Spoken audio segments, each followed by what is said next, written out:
This is With the First Pick, the CBS Sports NFL Draft Podcast. This is episode 88. Rick, who's your favorite 88? Alan Page. Oh, that's a great one. Our guy Josh Edwards is here too as well. Josh, who's your favorite 88? Man, I wasn't prepared for that. I don't have one off the top of my head. I'll give you one. The playmaker. How about that? Michael Irvin. Oh, there you go. Yeah, that's a good one. Alan Page, that was a good one, Rick. Well done. All right, that's Rick Spielman, of course. I'm Ryan Wilson. And, of course, we are joined by our dude, Josh Edwards, which can only mean one thing, Rick. It's Mock Draft Thursday. Last time we had Josh on the show, if you're watching on YouTube, Rick is celebrating by doing simulated bench presses, which checks out. That's how Rick dances at the weddings. He does the bench press in the middle of the dance floor. Last time Josh was on the show, Rick, we went through his mock draft, and you were actually pretty kind to him. Today, we're going to do a live mock draft, and we'll alternate making picks from 1 to 32. I'm interested to see how many of these quarterbacks, and we've talked in recent weeks about how deep this group is, end up going in the first round. You would think 5 or 6, given the way we've spoken about them. We shall find out together. First things first, if you're watching us on YouTube at NFL and CBS, you can see on the official With the First Pick draft countdown board, Rick, what are we at? Josh, just so your information, there is 196 days until the 2024 NFL Draft. Debo, our fine producer, has yet to upgrade our board, so Ryan gets up at 5 a.m. to color in the numbers so we can keep account of how many days are left until that draft comes. And I'm so stupid that I forget to write down the numbers, so I have to count backwards from April 25th every single morning at 5. So that's on me. I'll learn. All right, if you missed it on Tuesday, it was another Pop or Drop episode. We focused on this wide receiver class, and we'll see a few of those names today. And as always, we hit our top 5 rookie performances from week 5. I think at this point, we can just pencil in Jalen Carter, CJ Stroud at number 1, but we shall see. And we rank the rookie quarterback performances like we always do. Check that out in the old podcast feed. Remember, leave a 5-star review on Apple Podcasts, nominate an FBS or FCS college player, and we'll evaluate his draft prospects on an upcoming show. In fact, we'll empty out the back catalog of names next Thursday. So if you haven't hit one of your nominees yet, it'll happen next week. But that doesn't mean you can't continue to leave us 5-star reviews and nominate guys because it's only October. Finally, if you don't mind, take a second, hit the old thumbs up on YouTube at NFL on CBS. It helps us grow the show, spread the word. All right, fellas, it's go time. We're mock drafting it up. As we sit. Go ahead. Started, okay, so, and we'll get into this, and Josh, I apologize because Debo has no clear direction on the direction. Here we go.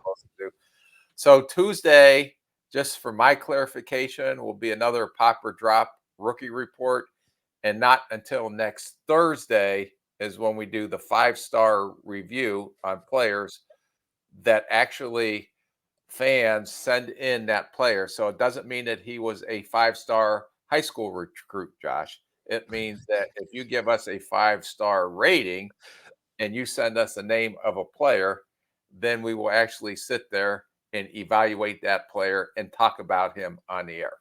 Is that clear, Josh? Yeah, I'm actually glad you said that, Rick, because I submitted a 5-star review for a name that you guys can evaluate for me. I'm reaching out to you guys to do a little bit of my own homework. So I haven't actually seen the player that I submitted, so I'm curious to hear your thoughts. Oh, who'd you submit? Or are you not going to tell us? Well, they got to listen next week, Ryan. Come on, you gotta tease it a little bit. All right, so Debo, just for clerical purposes, Tuesday's usually Pop or Drop, and then Thursday's going to be the 5-star show, correct? I mean, it's been that way for the past 6 weeks. He needs explicit directions, Debo. You have to black and white. There's no confusion and no room for any wiggle room in there. So is that clear, Rick, or do we need to repeat it? I am clear. So okay. This weekend, I'm not going to do my 5-star review player write-up. You can. It's up to you. I know, but I have some other obligations that I have. Are you drinking a 3-ounce Diet Coke? No, he's just that big, Debo. That's a regular 12-ounce can. He's just enormous. He looks like Chase Young out there sitting in that chair with that tiny little shot glass of Coke. Not a sponsor. All right, let's go. I think Rick is clear on things. Feel free to leave Rick a comment and help explain things to him if you think that's what he needs. All right, Rick. Hopefully this is clear enough for you and you don't blow this one. You have the number 1 overall pick. You're the Chicago Bears. If you need any more details, I'm going to have to give you your pink slip. What are you doing here? I don't know. I had Are you hanging up the phone every time someone calls you? I am hanging up the phone every time someone calls me right now. And the obvious pick is Caleb Williams. So I'm going to go with the obvious in October. I know that Justin Fields has played well over the last 2 weeks. All of a sudden, they're starting to adjust the scheme again according to what he does best. So if I'm sitting in the GM chair with the Chicago Bears, I think that Caleb Williams, after I check all the boxes, is with, like we like the term, generational type quarterback. Then you can't pass him up. And then I will be able to trade Justin Fields for, I would believe, at least a second round pick and maybe more if he continues to play the way he's played through the rest of the season. We don't need to spend a lot of time on this because this is a layup, but I'm going to ask you an extreme question and tell me how far you're willing to go. What if the Chiefs say, we will give you Patrick Mahomes for the number 1 overall pick because maybe they want to start over with less money, whatever the stupid reason is, but would you consider that? Yeah. As stupid as that question is, the answer is more stupid. Yes. You would trade. Okay. So I'm just trying to see how far, what it would take for you to trade that pick. So you would trade Patrick Mahomes. You would take the Patrick Mahomes trade and send the first overall pick. That's okay. That's not even a hesitation. Okay. Well, I'm trying to, so let's go down the list. Commodity versus an unknown commodity. I get it, but I'm just, that's what I'm asking. What about Josh Allen? Yes. Okay. A known commodity versus an unknown commodity. Keep going, All right. Ryan. What'd you say? Keep going. Oh, okay. Let's see. I'm going down a little. What about Trevor Lawrence? I would probably say right now that I would stay with Caleb Williams. Okay. And of course, Debo wants me to ask Jalen Hurts. And let's assume Jalen Hurts does not get in a car crash on his way to Chicago. Let's assume he gets there safely. He's padded up in bubble wrap. Caleb Williams. The only two that you have mentioned, Holmes and Josh Allen. You have any names, Josh? Oh, yeah, Joe Burrow. How about Joe Burrow? He's hurt all the time. I'm going with Caleb Williams. I agree. I agree with that. Josh, what do you think? I don't want to pour salt into the wound, but Chicago's already passed on Patrick Mahomes once, so I'm not sure that. I mean, in hindsight, obviously they would take Patrick Mahomes in that scenario because he is a more known commodity. I just have a hard time thinking that Kansas City would ever be in a scenario where they would trade him. But no, they wouldn't. There's very few quarterbacks I would take over Caleb Williams on a rookie contract, nonetheless. Yeah, the rookie deal is also a part of it too, I guess, on Rick. All right, so that's fine. I just want to get your thoughts on that because I know you love hypotheticals and you love answering stupid questions. Look, man, you had to answer stupid questions in front of the media for 30 years. This should be nothing. They're all very highly thought out, intelligent questions. Was this literally the dumbest question anyone's ever asked you? I find that hard to believe. Yes, it is. All right, number 2. Moving on. Rick is the GM. He's taking Caleb Williams, and he will only take phone calls from Andy Reid and Sean McDermott. The Bears on the clock again. The first overall pick was by virtue of the Carolina Panthers trade. Carolina Panthers look like the worst team in football right now. Frank Reich, Lord bless him, he has to have a meeting every Monday. We talked about this last podcast with the owner. David Tepper's not happy for obvious reasons. Number 2, the Bears. This is their own pick, and I'm taking Marvin Harrison Jr. Is it more likely, Rick, that this is the pick you think about trading if you're the Bears? You just take Caleb Williams, you don't answer the phone, and then you come back and maybe try to stockpile picks, or are you sticking here with Marvin Harrison? Too unique of a player. Really? Yeah. Okay. So I'm going to say that I'm going to go with Marvin Harrison Jr. because both of these guys you don't see this level of talent with these two players through the draft. I mean, go back and look at what Jacksonville had to pick when they had the number 1 overall pick. When they took the defensive end from Georgia. Javon Walker. Now, would you take – this is a rarity that you have 2 unique players at 1 and 2 this year. Yeah, absolutely. And in fact, going back to the Javon Walker year, you would love to have had one of these 2 players available to make your job a little easier. And you could argue that sometimes you overthink it. Aiden Hutchinson is playing out of his mind, and maybe he should have gone first. Trevon Walker's playing better, but I don't know if you would argue he's been the best player in that draft class. But that's, that is what it is. That's how it works sometimes. Josh, you were on the clock at number 3. You were the Denver Broncos. Sean Payton has not magically been able to fix all that's going on with this team, in part because he doesn't coach the defense. I think Russ has played a little better. Where are you going? Or do you trust Russ? You have to pay him a boatload of money. If you don't trust him, either way. Yeah, first I'm a little nervous because you look at the stretch of teams that are coming up. You've got the Patriots, you've got the Vikings. I mean, there's a few teams there that could realistically beat in the quarterback markets. The only thing that makes this a complicated selection is because of Russell Wilson's contract.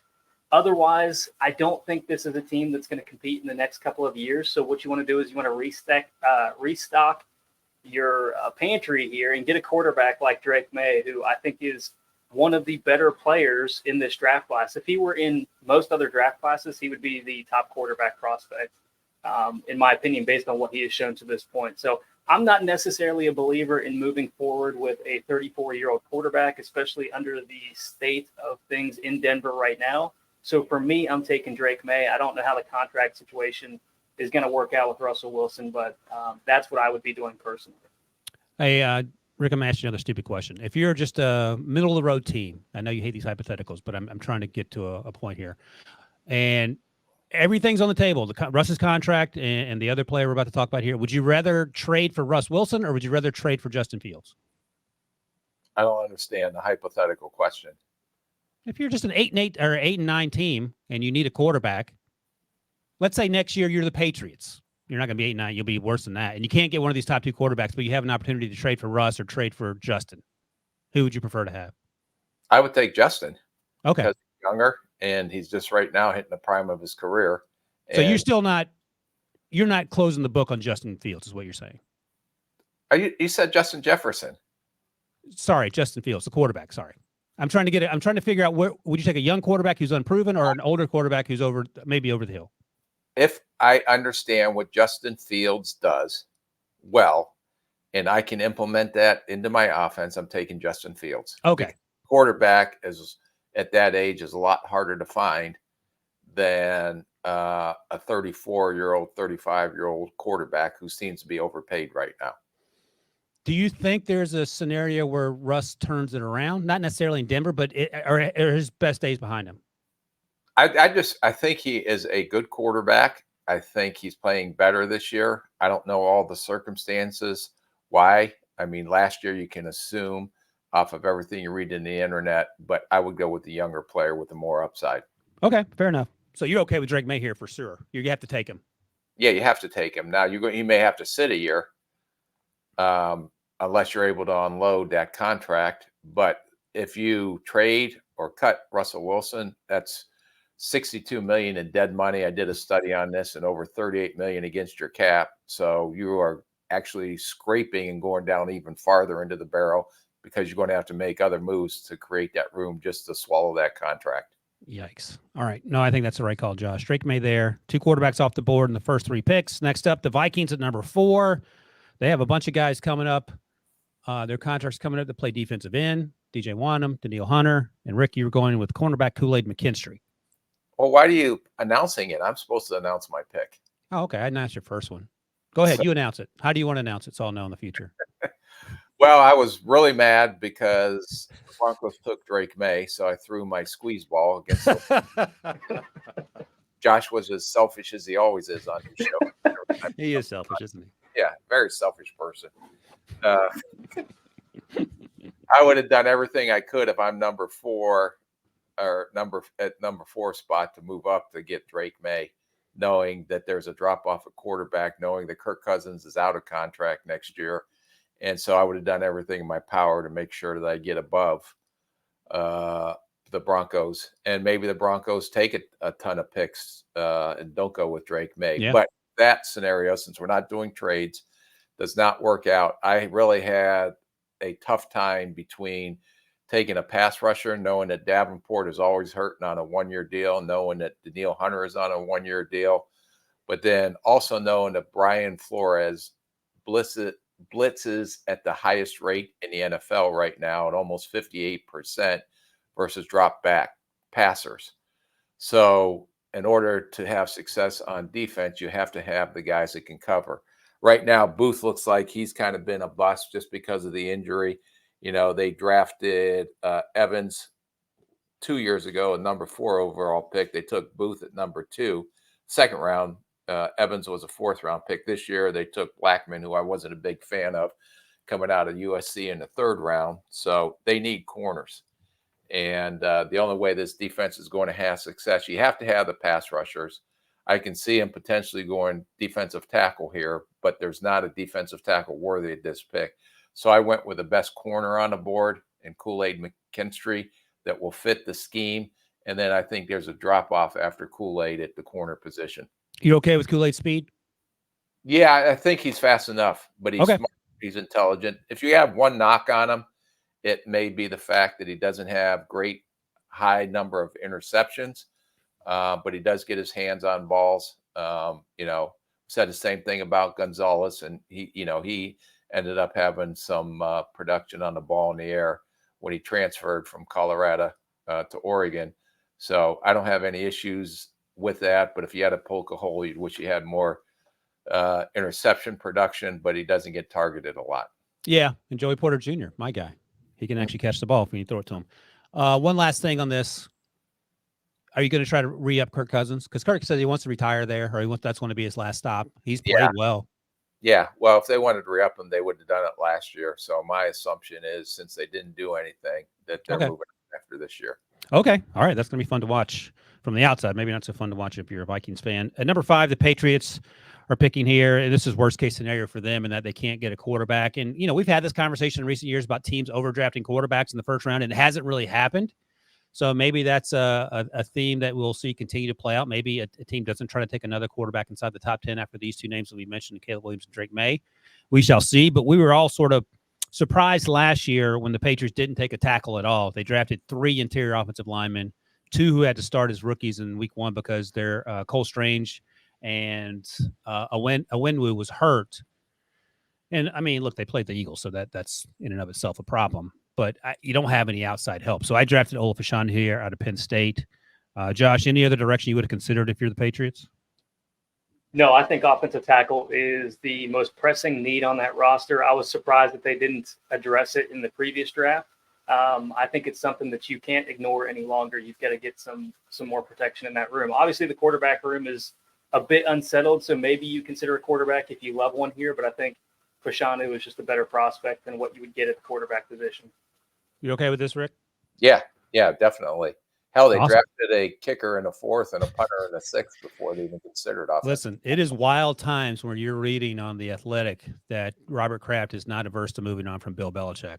Now, that's just a report, and we haven't heard from Robert Kraft's mouth, but even the fact that it's in print is crazy, a crazy time to be alive. So we shall see how this plays itself out, because this team is not – I mean, the Patriots are in a group with the Broncos and the Giants and the Bears as a team, the teams that are legitimately struggling to an extent that's almost hard to fathom. All right, number 6, Josh, you're on the board as a team that hasn't really struggled in terms of the effort under first-year coach Jonathan Gannon. The Cardinals are picking at number 6. What are you doing? Can I make one point to, Of course you can. Debo next time we have this?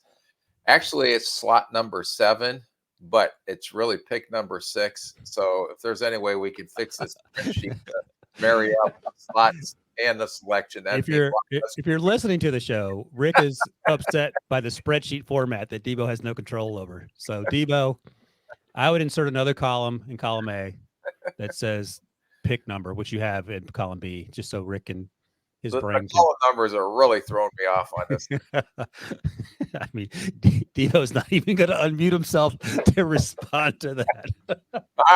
Behind the curtain. All right. If you can figure out what pick you're on, Josh, you please tell us what you're doing at number 6. Just subtract 1 as we go through the rest of the show. What is going here a on? while. So with the, I believe, 6th overall pick, I have it. the Arizona Cardinals taking Alabama edge rusher Dallas Turner. The considerations here were Joe Alt and Turner. I think I went in the direction of Dallas Turner because they don't really have any game-changing pass rushers. You've got Jonathan Gannon coming over from a Philadelphia team that was loaded with pass rushers. So I'm adding a player to the mix that I think can really take over some games. I think we're starting to see him be that type of expected even year of Dallas Turner. Rick, this is great news for you as the Giants at number 7, correct? Yeah, the Giants are 8 minus 1. Yes, they're. All right, I'm allowing you to announce your pick. Oh, I am going to take Joe Alt because they have the struggles on the offensive line. Thomas has been hurt. He is good when he is playing, but he's always injured. And then Evan Neal seems to be a bust right now, the way he's been playing, and has all the fans against him as well. So, but has not played well as a run blocker or as a pass blocker. So I have to take, to me, is the safest pick in this draft in Joe Alt because of his technique, because of the character, because of the pedigree. Everything says that this guy is going to be a really good pro. No concerns with taking him here, and he solidifies, at least tries to solidify that offensive line. He took John Michael Schmitz, who I loved last year. So you're starting to create a solid offensive line going forward by taking Joe Alt. Joe Alt, left tackle out of Notre Dame. So you are willing to give up on first-round pick Evan Neal is what I'm hearing. Is that correct? Or if I get Joe Alt, I just have another really good guy that's ready to come in and start day one, whether at right tackle or left tackle. And if Evan Neal continues to struggle at right tackle, maybe you consider moving him inside.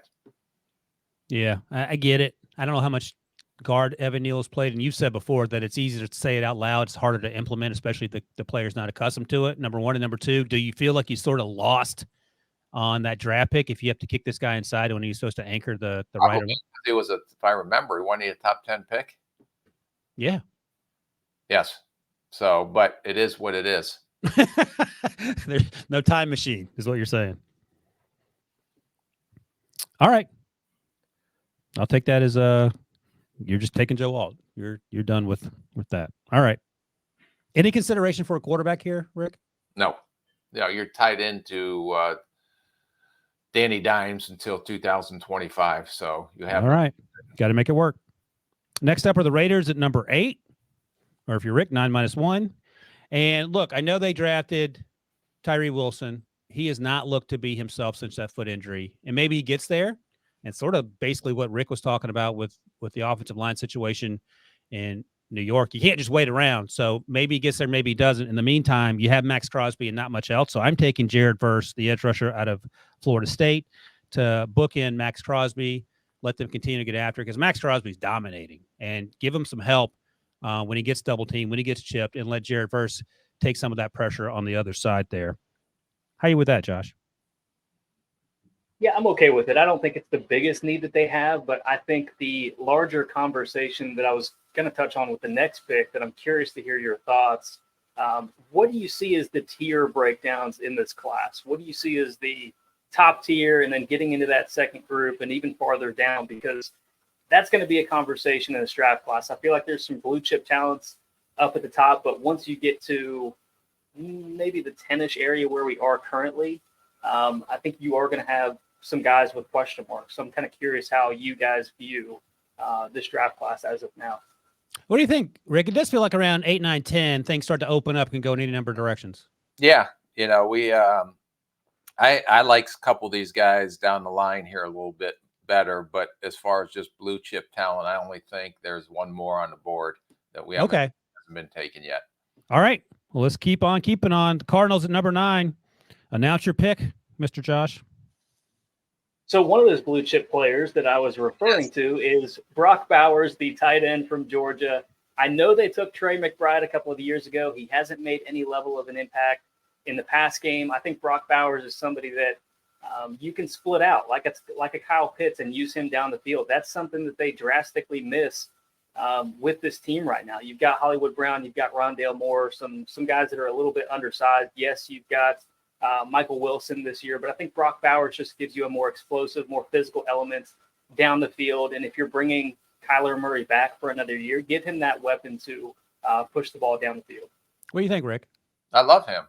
I was pissed that Josh took him because I was going to take him for the Bengals. He is selfish, Yeah, he is very, very selfish on these shows. We have to reassess where our guests, how selfish they are before they come on the show again. I'm just trying to get a contract extension. So this feels like a pretty good selection. I mean, maybe you roll with Kyler Murray, maybe Josh Dobbs, good guy, but I think the other point is that you're not taking a quarterback, and if Brock Bowers is here, Trey McBride, and Josh makes a good point. He hasn't. Zach Ertz seems to be their go-to guy. You can't just wait around and hope it magically works out. Brock Bowers plays much more than just tight end. I feel like he'd be a good fit. Oh yeah, this is one of my favorite players in the draft. Awesome. All right, number 10, 11 minus 1. The Jets are on the clock. Who you taking, Rick? So we're on the 10th pick, right? Even though it's slot 11. You got it. Okay. I am taking finally a offensive tackle, and J.C. Latham, the right tackle out of Alabama, is going to solve all my issues going forward. I wasn't able to address it last year. The biggest concern going into the season was the tackle position, and this is a no-brainer for me to take J.C. Here. All right, I got a question for you because this makes sense. Unfortunately, Elijah Vera Tucker tore his Achilles, which is terrible news. He was playing on the right side. Who's playing left tackle for you? Well, that's another thing we're going to have to figure out. But at least I'm getting the Alt's gone and Fashanu's gone. So I'm not going to pass up on an offensive lineman that plays the position of offensive tackle, especially with the New York Jets. Okay. No, I understand. I get it. You would love to have Alt or Fashanu here, but that's not the case. So you take the next best player and someone can come in and start right away. And you've seen JC in person. He is a man. He's 3 Rick Spielmans wide.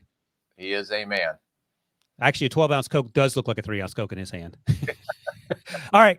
That's the 10 in the books. When we come back, we'll pick up the pace a little bit so we can get to the next 22 right after this. Well, you need your sports news anywhere? We've got breaking news to bring you. Then get your sports anytime you want them. Big trade news overnight to discuss. Because we know you need sports all the time. A lot of movement in the rankings this week. A legend adds to their legacy. We're bringing you that breaking news right here on HQ. CBS Sports HQ, anywhere, anytime, all the time. All right, we're back. Live mock draft. We're to pick 11. Oh, look at that. Look at that little gold wristwatch you got there. That's a very nice touch there, Rick. Yeah, I think Is that Andre the Giant? Is that Andre the Giant's hand? It has to be Andre the Giant's hand. Yeah. Or Rick Spielman. One or the other. Where does Devo find this stuff? By the way, Rick. He can find all the stuff on the internet, including my drag-off look, but he cannot somehow line up the draft order and number that we're actually thinking spreadsheet that he's using today. He didn't create the spreadsheet. By the way, I showed my wife that picture of you as Dan Marino's bodyguard. She goes, "Oh, he looks like Howie Long," and you had the little Howie Long flat top going there. Yeah, I've got Howie Long, Arnold Schwarzenegger, you name it. And any good, handsome-looking lad out there that I was going to say, top, oh, here he comes. There he is. There's the handsome devil. If you're watching on YouTube, you see it. If you listen to the audio version, please go over to YouTube and just see Rick with the "I will punch you if you take one step closer" to Dan Marino face. We can't see his fist, but they're certainly clenched. He's squeezing his pecs. Oh, this is magical. All right, let's go. We got to get through these things. All right, number 11, the Commanders on the clock. I'm taking one of my favorite players in this class, Chop Robinson, edge rusher out of Penn State. Chase Young, his deal is up. Montez Sweat's deal is up. Chase has battled injury. He's back now. We'll see how that plays out with both those players, but the Commanders get another edge rusher to help that defense, and Chop Robinson, who's off to a great start this year. And number 12, Josh, you're on the clock. Tennessee Titans, it feels like they're always drafting around this position. They have some depth concerns here now. Who are you taking at number 12 for the Tennessee Titans? I have been taking Georgia offensive tackle Amarius Mims. Chris Hubbard has played fairly well for them this year. I don't expect that to be a long-term solution. You've got Peter Skoronski. He's played well on the inside, but I think if you're going to move forward with a Will Levis, with a Malik Willis at the quarterback position, give them a fighting chance with some protection in front of them. So Mims has only played 3 games this year. He was limited last year, playing in a reserve role. We haven't seen a large sample size of what he can be, but what I have seen is an incredibly impressive player that I think deserves this level of consideration. So that's the direction that I would be going if I were the Titans. Yeah, he has been fun to watch when he's healthy. I think he got hurt in the South Carolina game. So we'll see when he gets back what he looks like. But another huge human being. All right, number 13, Rick. You're the Cincinnati Bengals. Who you taking? Well, I'm sure not taking Mims because he's never on the field, although I do like it when he is on the field. Yeah. That's another subject. I went with Malik Neighbors, the receiver from LSU here. With T. Higgins coming out of contract, I would have gone to tight end Bowers, but Josh selfishly took him to the Arizona Cardinals at pick whatever number it is because I can't still figure out the numbers. 9. 9.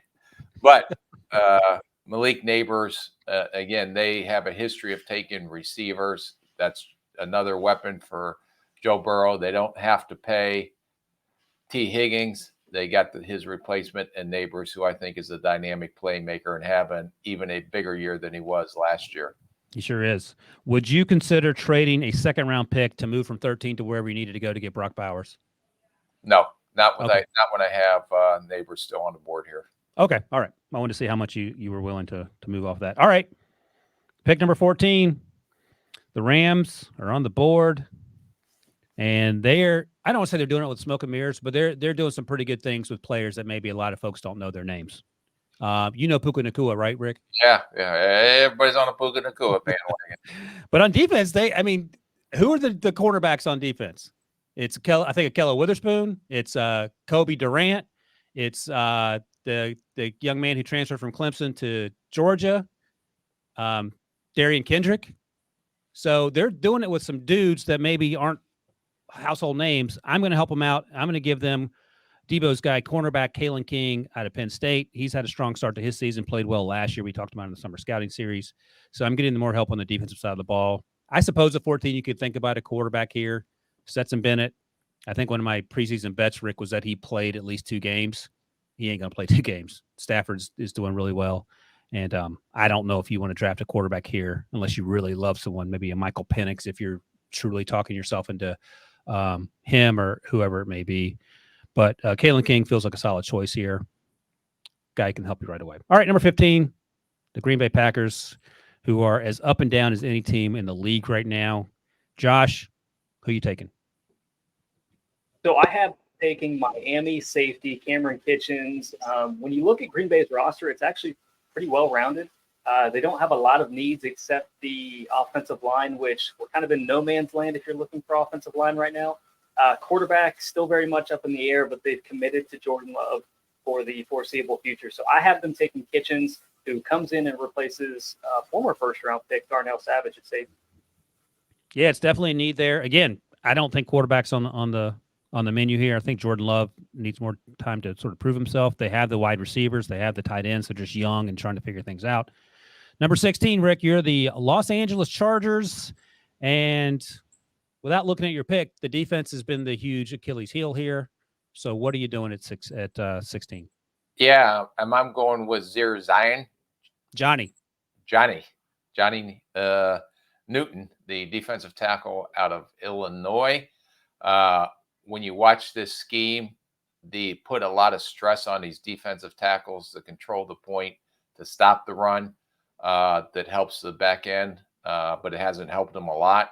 So this is a guy that they definitely need to come in and start right away at defensive tackle. To me, he's probably the most well-rounded defensive tackle in this draft, not only how he plays the run, but he can also get some pressure as an inline rusher.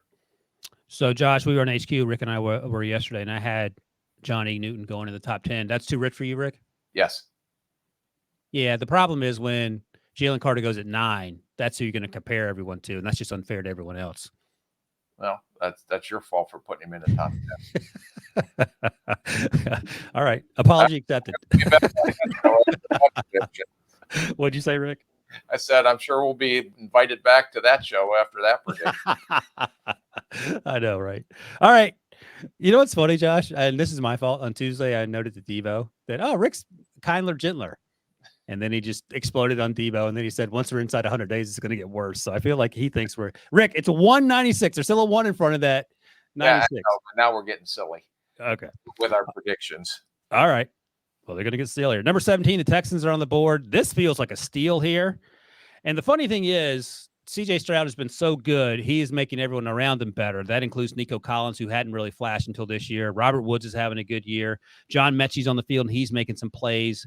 I'm still going with Emeka Egbuka here because I feel like he's probably undervalued right around here in the middle of the round. He could go higher than that. He hasn't exploded this year, quote unquote, but Rick talked about this on Tuesday's podcast. When you have Marvin Harrison on your team, sometimes you may not get all the throws, but Emeka Egbuka here at 17 to help out CJ in that offense. What do you think about that, Rick? I like it. I think he's a very good, he was my number 2 receiver coming into this season. And I'm going back and forth every week between him and Neighbors, and I gave Neighbors a nod up with the Cincinnati Bengals. Okay, good. All right. We're moving in the right direction, Josh. Saints on number 18. Again, a team that may be in the quarterback situation. We shall see. But you're going in a different direction, Josh. Yeah, if you close your eyes and you try to envision a New Orleans Saints pass rusher, you're thinking powerful, you're thinking long, you're thinking of JT Tuimoloau. Yeah, nailed that. That's the player that I'm adding to this defense because of what they have generally coveted in that role. Carl Granderson has played better. You've still got Cam Jordan, of course, but they've always valued depth in that spot. Marcus Davenport has moved on. Peyton Turner, still waiting for him to kind of come along. So JT is a guy that I think is going to fill out that rotation a little bit, give them some options to rotate in throughout the game and have them with a little bit more depth. I like it. I like JT. And Rick, you're a JT guy too, right? Yeah. He's just more disruptive than productive, but I think the production will come. But I do think he has tremendous upside. All right. Number 19, Atlanta Falcons. If they play every game at home, they're going undefeated, according to Des Ritter. So you don't need to help that offense. They have... Go on the board. It's like 21. Now I'm subtracting 2, Devo. How's this working? I think Devo's just messing with you. Just look at column B, Rick, where it says pick number. I know, but how did it turn to 21? It should be 20. I've been doing -1. He's a very selective reader, listener. I think Devo's just being passive aggressive right now and trying to mess you up. Oh my God, you can't do everybody's job on this show. I know. It's not from lack of trying, though, right? All right, Falcons at number 19. They don't need any help on offense, Rick, and especially if they play every game at home. So you're going to the other side of the ball. What are you doing? Yeah, my favorite player, Mason Smith. He's French, Josh. Jeez. So he didn't play week 1. He had the ACL last year. I think he only played in 2 games last year. 1 game, excuse me. So he is not off to a slow start, but doesn't have a lot of experience. But you still like his game. Yeah, no, I think he's long. He's athletic. I think if you tap this kid's potential, you're going to get a very good football player. They signed Calais Campbell to just a 1-year deal, and he's 2 years away from doing podcasts. Maybe this podcast. We don't know. Well, yeah, if we can't even figure out how to put a draft on a spreadsheet, I can see that. Oh, God. And then you got Bud Dupree. I know he plays end, but they have some older guys up front. But getting a guy like Mason Smith would be ideal for Atlanta to start securing that defensive line. And Calais Campbell was a stopgap guy for a year. This gives him a chance to have something with some similar traits, I think, when this kid is rolling to fill that need. Oui.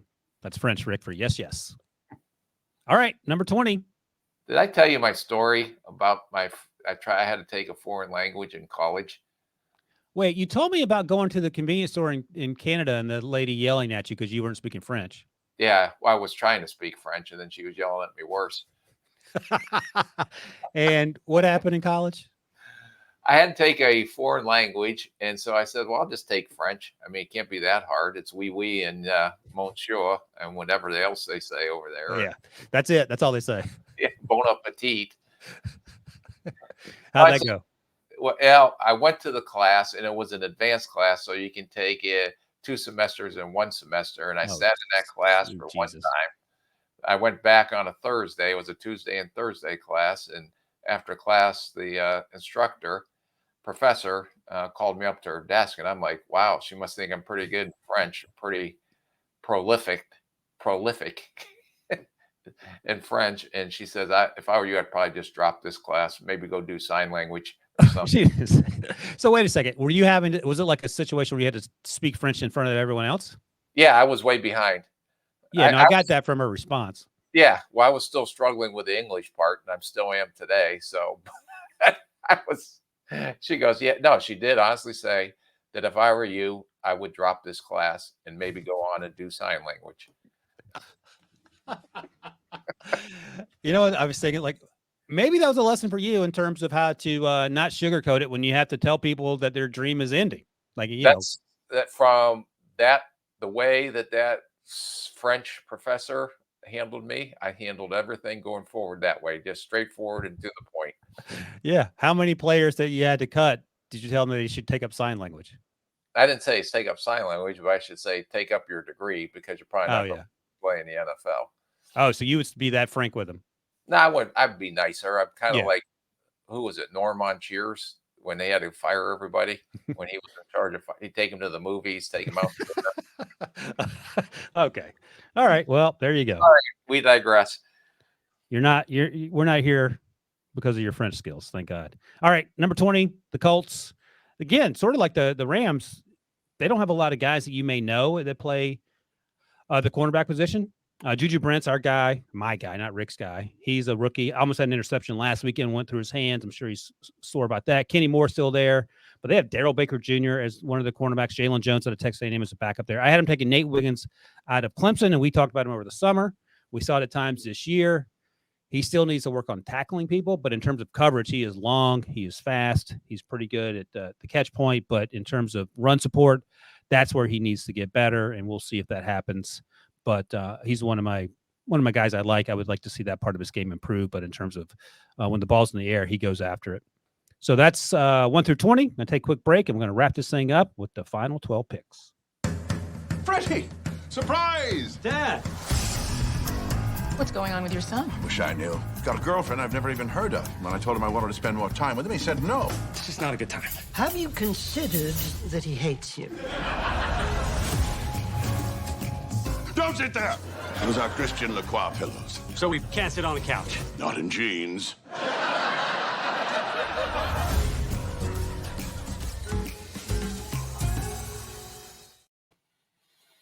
All right, we're to pick number 21. The Buffalo Bills are on the clock, Josh. What are you doing? I have them taking Iowa cornerback Cooper DeJean, a fast player in coverage this year. He has forced 17 incompletions on 32 attempts for 110 yards, according to True Media. So he's playing well for a team that doesn't exactly have an explosive offensive counterparts. Just a really solid football player that can do a lot of things on the football field. It helps with the return game as well. So, Rick, Kyrie Elam, former first-round pick, hasn't worked out. They tried to put him on the field last week. Sean McDermott said we had to take him out. Didn't say we had to take him out of the game, but we played someone else at the end of the game. He was asked about it. Some kid they had pulled it from the practice squad.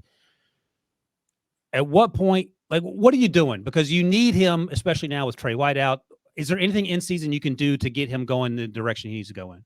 Well, by pulling him, maybe that sends a message, and I don't know what the issues are, whether it's learning the system, because physically he has the ability to do it. Right. Something's not clicking right now. And a lot of times, the one issue I had with him coming out was that I didn't think he was very physical in support. And knowing Sean McDermott and knowing how that defense prides itself on toughness, maybe he doesn't fit that. I don't know why he's struggling. Maybe it's just not an ideal scheme fit, but there's a lot of things behind the scenes that could be going on why they had to pull him. But hopefully it's a wake-up call for him. I hear you. All right, we're to pick 22. Still only two quarterbacks off the board. I can't imagine the Cowboys take a quarterback. They have Dak, who didn't play well against the 49ers. They have Trey Lance, who they traded for. At 22, Rick, what are you doing for the Dallas Cowboys? Yeah, I kind of started to get a little stuck in this part of the draft this early in October. So I went with a receiver, Rome Udenzi, the receiver out of Washington. The only reason I went with him was that I know that CeeDee Lamb is coming out of contract. They'll probably get some kind of extension.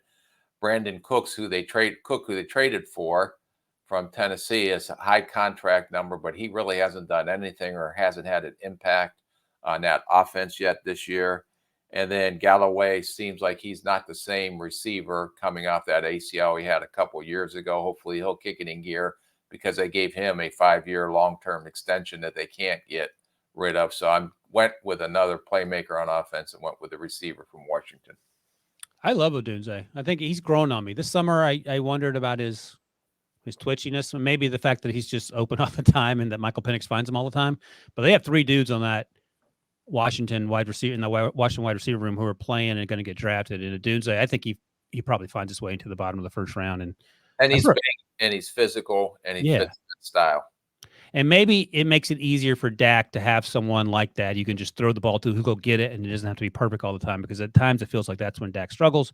All right, number 23, the Ravens are on the clock, and they've drafted Jason Odafe. They drafted, who's a young man out of Michigan towards Achilles? David Ajabo. David Ajabo, and it's Awe. Awe, thank you. Odafe, yeah. Odafe Awe, thank you. He was Jason previously. Thank you. There we go. Both those guys, incredible athletes. They know each other from back in the day. They haven't quite clicked yet, and hopefully they get there, because physically there are very few guys that can do what those guys do. Just haven't put it together. So I went with Leatu Latu of UCLA, the edge rusher there. He's having a great season, and the questions are going to be injury related with him historically, and if he gets green flags, if that's a word, medically, then you're moving forward with him. And I think he gives the Ravens something they haven't had recently, but historically been very good at in terms of getting guys off the edge. And I think he brings a physicality to that defensive line that gives you sort of some Terrell Suggs type feel. All right, number 24.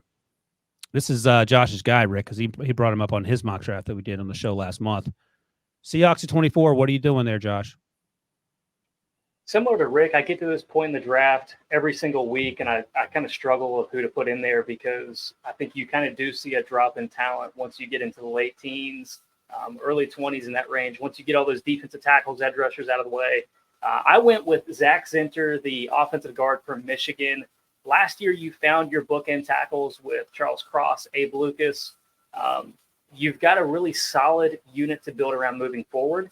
They need some help along the interior, and I think Zinter is a player that will help shore that up a little bit. According to True Media, he's allowed 2 hurries, 1 pressure this year, 0 sacks, just a really big physical. Should be able to make an impact in the trenches. What do you think, Rick? Because they not got lucky, but they did the right thing and found those bookend tackles. They battled injuries at points this year. Are you thinking about a quarterback here? Because Geno's playing fine, but he is in his early 30s. Is this okay for you? No, this is a point in the draft where you're just following your board. Okay. And if Josh, whether right or wrong, has Zinter this high, then you have to go with him. Yeah. But we'll find out if Zinter stays up this high as we continue through the process. We'll make a note so you can come back and give Josh a business if this doesn't work out. Better than Zinter, but that's fine. I will say, who was the edge rusher out of Wake Forest last year that you were crushing? The guy drafted in the 3rd round by the Rams, Kobe. What's his name, Josh? Turner. Kobe Turner. Drafts, yeah, Kobe Turner. Kobe Turner is doing okay. So maybe Josh, that's different in the 3rd round than it is in the 1st round. That's true. For someone who doesn't know what numbers are, you certainly know there's between 1 and 3. I do know that. All right. Ryan, are we sure Rick wasn't in charge of the Vikings that year that they had the number 7 pick, but then forgot they were on the clock and allowed the time to expire? I can guarantee you with my ODC or OCD or OCD, whatever you want to call it, that would never happen. Rick would have destroyed the room if they missed their draft pick. Maybe they were going off a spreadsheet like this, and when it came up to the 7th pick, it actually confused. We would never use a spreadsheet like this. It's too confusing. Rick would have fired the spreadsheet guy if they showed up with a spreadsheet. Yeah, Mike Tice was the coach. I do remember that. I don't remember who was Rick's predecessor there, but Rick insists he wasn't that guy, Debo. We'll have to double check. It worked out. They got Kevin Williams, who was one of the best picks in that draft, but not a good look at the time. No, I was not there. I can guarantee you that. Are you protecting Rick, Dan Marino? Yeah, you were protecting. You strike me, Rick, as the type of person that you don't even want to get inside a minute in terms of the countdown clock. Is that true? I want a decision to be made and know what we're doing. Now, we'll be patient and wait to see what kind of calls that we field. Yeah. I would wait till the minute to turn the pick in, but the pick was already decided way before that minute. I got you. So you were taking player X, but then you would take phone calls from whomever wanted to trade up for whatever reason. But if they were monkeying around with 45 seconds to go, you're just hanging up the phone? Yeah. The closest one I've ever had was Teddy Bridgewater. When we traded up into the first with Seattle, that came down to about 20 seconds. Oh, man, you were freaking out. Yes. Well, I'm glad you got Teddy. All right. Number 25, my Steelers. They can't draft an offensive coordinator here. And by the way, I'm starting to feel bad for Matt Canada. Things have gone so poorly for that man. Like they're calling out his name at the stadium. Someone sent me a tweet. They're calling out his name at the Penguins games. So, he's not crushing it at his job, but sweet mercy, the man is, he is a human. So what are we doing at number 25 for this deal? Lead in the AFC North right now. Yeah, but I mean, let's be honest. Some of that's smoke and mirrors, it feels like. It doesn't say that. I just saw their win and loss record and that they were on top of that division. I didn't read all. No, you're right. At the end of the day, they are 3-2 in the top of that division. While Josh's quarterback refuses to play, which is another conversation, but whatever. He's a Browns fan, Rick. All right, Steelers at 25. What are they doing? Am I up? Yeah, you're this was the pick that Debo actually woke me up after when I went to bed, and I took Kalen King. You tried to take my guy. Yeah, and he said it's already been taken. So the first guy that popped into my head for whatever reason, and it's a need, was Xavier Worthy, this receiver from Texas. And the reason I end up going with Xavier Worthy was because Pickens is the real deal. Robinson is not. He's kind of a 1-year stopgap guy. I think so. Which is hurt all the time right now. Dante Johnson. And your guy from the preseason, Austin, is nothing but a gadget guy, although you thought he would get ready to put in the Hall of Fame as best slot receiver to ever play the game. But I think they need to get more weapons for Pickens, and this kid fit the bill for me. And by the way, Debo is definitely trolling you because that was pick 28 according to his spreadsheet, even though it was pick 25. I'm just tell me when I'm ready to make a selection. I have at least written down on paper. I can't believe Debo's doing that to you. All right, Xavier Worthy. I love Xavier Worthy. You talked about it before, little focus drops. He's gotten better at that. It feels like he's been an impact player this season for the Longhorns. Next up, number 26, the Jaguars. How do you say Jaguars, Rick? Huh? How do you say the Jacksonville team? It's not Wires, it's Jaguars. That's what do you say, Josh? Jaguars. You say Wires?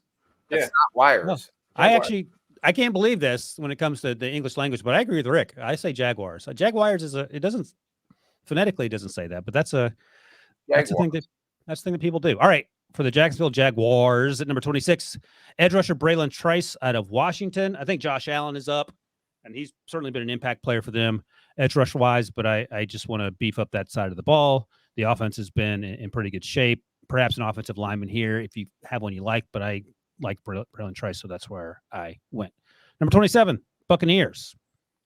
And Josh, this young man is someone you had in your previous mock draft. And I was like, I don't know. I was actually talking to a scout about him, and he said he was playing out of position last year at right tackle.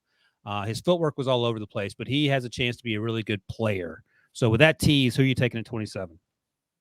I have the Tampa Bay Buccaneers taking Kingsley Suamataia from BYU, somebody that's going to help upgrade that offensive line. I think you're just trying to get the best 5 players on the field. Obviously, Tristan Wirfs is going to be one of those players. Luke Gedeke has actually fared He's playing pretty well at right tackle. So I'm taking Suamataia here. We're just going to get the best 5 players on the field. Quarterback is probably where this is going to end up going by the time we get to April, but Baker's playing pretty well. So I'm giving a little bit of respect to him, although I don't necessarily seeing it ending up in that way. So, Rick, Baker's on a 1-year deal, but he is playing well. Are you going to try to re-up him? Are you thinking about a quarterback here? What are you doing? I think that'll play out as the season goes along, but I thought that that he is playing the best, and I thought the offensive coordinator that came that was a quarterback coach, Dave Canales, in Seattle, Dave Canales has done a phenomenal job with Baker, and they have to make that decision going forward, and they could and maybe do a 3-year deal similar to what they did with Geno Smith. Yeah, and then maybe draft one of these young quarterbacks that fits that system, that has that type of skill set. And Kyle Trask is still there, although I don't know. He had a good camp, but he's getting they say, go to the bathroom or get off the pot, as they say in the scouting world. Yeah. And so they're going to have to make a decision either way on which way they're going to go. But if they do extend Baker, maybe get a guy that's more athletic than Trask, because that was kind of the old system, the Brian Leftwich system with the Tom Brady's of the world and those tall Jameis Winston type players. but maybe they do look at a potential quarterback here and then have him sit behind Baker Mayfield for a couple of years, similar to what they did in Seattle. Yeah, no, I agree with that. All right. You're on the clock, Rick. It's pick number 28. Don't be confused. You're the Detroit Lions. And this is an interesting pick for me because I didn't love him over the summer, but I'm interested to hear why you have this player going. Well, I wanted to get another offensive lineman because they have Jonah Jackson up. They have Vaitai, Big V is also up. So they got 2 guards up. The reason why they're such a good football team right now is because they have one of the best offensive lines, and the way the defensive line is playing with the addition of Aiden Hutchinson. And I am going to go with Graham Barton, the offensive tackle. I'm going to move him in the guard from Duke. Okay. I think he fits what the Detroit Lions look for, is solid character, just good football player. We need to keep that offensive line strong. We can slide him into guard because he's athletic, but he was the kid that stuck out the most is trying to finish blocks all the time. He is a tough hombre, and toughness to me with passion for the game fits what Brad Holmes has drafted in Detroit. So that's why I went with Graham. I like the idea of him moving inside. I wasn't sure about him being a tackle, but clearly they're set at tackle. So I like this pick in that regard. I understand what you're doing. Yep. You're welcome. You're welcome. I can sleep better tonight. Unless Debo texts you at 9:47. All right, next up, the Miami Dolphins. And I think what you have to do is you get the list of players that you've watched and you sort them by 40 times. You just take the fastest guy, whoever runs the fastest 40, you put him out there and just let him run into rounds. Unfortunately, Devon Achane is going to miss some time with a knee injury. He's been absolutely explosive. Instead, I'm going to go to the other side of the ball. Another fantastic athlete in his own right, defensive tackle Leonard Taylor out of Miami. Christian Wilkins is up. Raekwon Davis is up, and perhaps they bring those guys back. But in the case that they don't, you have an athletic interior defensive lineman who can help fill that void there. So that's the direction I went at the bottom of the first round. Leonard may end up going higher than this. We'll find out. Number 30. I actually like this pick, Josh. The Eagles are up. I like the player. I wonder how it fits. So tell me how this player fits for the Eagles at number 30. At number 30, I have the Philadelphia Eagles taking Arizona offensive lineman Jordan Morgan. He has been playing left tackle for them, but I project him to slide inside. That's where I like him best. But when you look at what the Eagles have traditionally gone for in the first round, it's building through the trenches, whether that's offensive or defensive line. So you look at a player like Morgan, obviously fits that criteria, but he gives you that versatility where he has the background of playing on the edge, but he also has the versatility to slide inside, similar to what they did with Tyler Steen last year. Eventually, Jason Kelsey is going to move on. You've got Landon Dickerson there. You've got Opeta. You've got Steen to absorb some of that loss. But I think this is a team that always looks to build out their depth along the offensive and defensive line. So that's the direction I'm going in the event that maybe this is the year for Jason Kelsey. Hey, Debo, you know more about the draft than anyone at CBS. Yeah, yes. Well, what are you targeting for the Eagles down here? Love this pick from Josh. Oh, I do think this is the final year for Jason Kelsey. I don't know if you guys have had the chance to watch the documentary on him yet on Amazon Prime. Fantastic, heartbreaking at the end, but I'm shocked that he's, based on watching that he's back this year. I really think this is his last hurrah.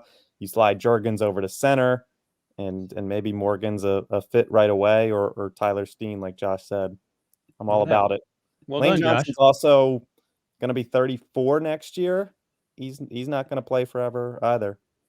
Yeah, but as Rick thinks with Kirk Cousins, everyone's 38, so he's really 38 in Rick years. By the way, I've been told, I haven't seen that Kelsey documentary, that I'm in it for 3.5 seconds. So that's another reason to watch it if you want to see me. Yeah, well, I'll tune into it tonight. Thank you. I haven't seen it yet, but I think I'm probably just as handsome there as I am everywhere else. All right, 31. Chiefs are on the board. And Rick, I don't know about this pick, just because. Oh, sell me the pick. Well, I don't need to sell you anything. Well, just say it out loud, and we'll talk about it. How about that? Yeah. Adonai, is that how you say his first name? Mitchell, the receiver from Texas. Adonai, is that right, Josh? It's Adonai, right? Sounds right. I haven't looked at it phonetically yet. I think it's Adonai Mitchell. But yeah, you were close enough. So I got stuck here. I wanted to take a tight end. I was even considering Sanders at the tight end. Yeah. I went back and forth on that. The guy I would have taken in a heartbeat would have been Leonard Taylor because of the situation with Chris Jones. I couldn't fit another defensive tackle here that I thought would fit with their scheme, although I would love to have a defensive tackle here. So I just went with Mitchell, and you're like, why are you taking another receiver? I mean, you've taken Rice last year in the second. You've taken Moore. The reason I went with another receiver was because Valdez-Scantling is getting a little long in the tooth. I think he's under contract until 2024. So if they moved on from him, they can do that. And then Tony has been kind of almost they traded for him, but I don't know if you consider him a number one receiver or is he a bust because of drops and everything he's going through. So you still have Patrick Mahomes. Number one would be defensive tackle for me. Number two would be tight end for me. Neither of those were there that I felt worthy to take here at 31. So that's why I end up going with the best player on the board. I went with Mitchell.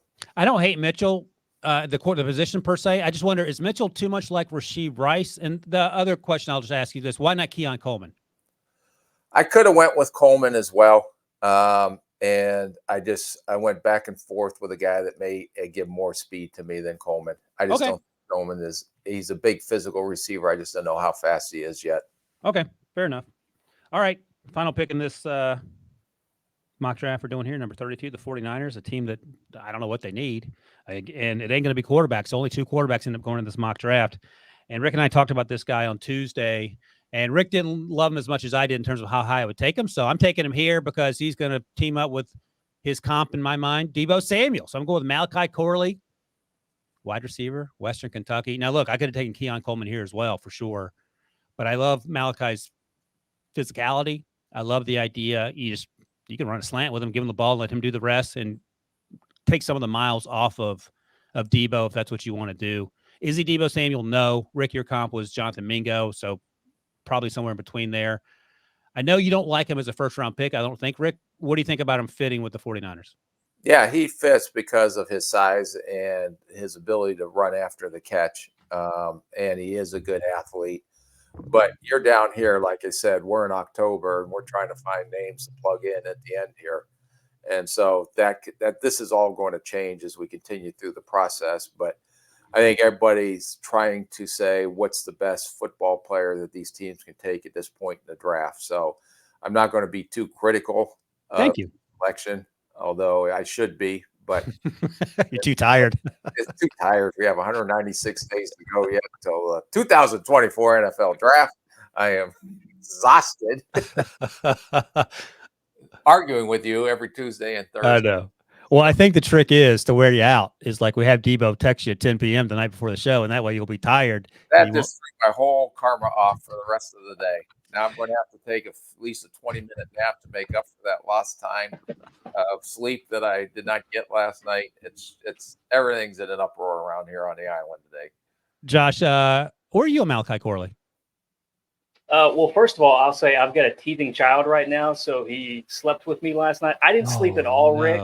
I've got little sympathy on this end for Deebo waking you up for that 20 minutes. At 9:15. As far as San Francisco is concerned, when we're like a teething child at times too. Just whenever we do these mock drafts, we look at pending free agents, and it does not help you at all when you look at San Francisco's because they really don't have anybody of significance that's coming due at the end of this year. So one of the more difficult teams to project in this class. But as far as Corley is concerned, averaging 6.14 air yards per target this year, kind of this, an output of the system there at Western Kentucky. But what's more interesting is he's averaging 10.54 yards after the catch per reception. So it's kind of an interesting dynamic there. One of the more explosive players in college football after the catch. Yeah, Louisiana dudes. What's that, Rick? He's trucking dudes. Yeah, I was going to say Louisiana Tech did their part to up that average too with the way they didn't tackle him. Yes. last week. So, all right, we'll see He's how this really, works out. he's really transformed his body too. Last year he was a little bit more slender. He added some muscle this year, so you kind of like the fact that he's taking this seriously. As he's a pro. And as Rick said, if you love football and you play hard, that's a step in the right direction, because some dudes look the part but don't love football. That's one of the reasons that Chase Claypool went to Chicago and now finds himself in Miami. I'm interested to see how that works out.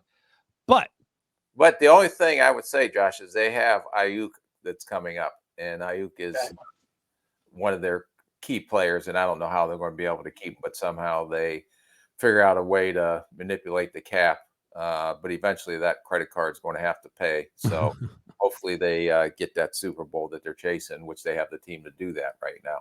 another example of a guy who began his career, quote unquote, in Shanahan's doghouse and figured out what he was supposed to do, and he's doing it at a high level now. So that's fun to watch as well. All right, that's it. Mock draft is officially in the books.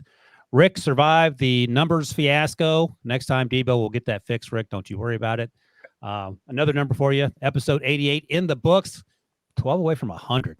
What time to be alive. Thanks as always to my guy, Rick. Thanks as always to my guy, Josh. Thanks to Debo for producing. Thanks you guys who watch, listen, and comment. And just so we're clear, Rick will be back next Tuesday for Pop or Drop. In the meantime, enjoy the football this weekend and have a good one.